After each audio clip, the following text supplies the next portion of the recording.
200 kW výkonu ťahá túto skriňu vpred. Najsilnejší motor v triede, to ti povie celý svet. 110 kWh, baterka jak hrom. V meste 300 kilometrov spravíš hravo v ňom. Nový behni na diaľnicu, tu prichádza zlom. 200 kilákov a dosť, spotreba jak hrom. Dynamika auta je však skvelá a návyková. Na semafore ťahni naloženého, len tak niekto nezdolá. Nabíjanie trvá dlhšie, krivka prudko padá dole. Hodinu si postojíš, kým máš znova 100% tam dole.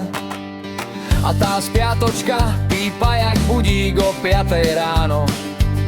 Otočný volič prevodovky tiež nie je výhra, kámo. Vzadu márne hľadáš madlo, kolena dostanú zabrať. Do tej výšky bez pomoci musíš sa vyškriabať. Ale priestor ten je kráľovský a tichý pohon lieči stres. E-boxer je pracant, čo sa nafty vzdal už dnes.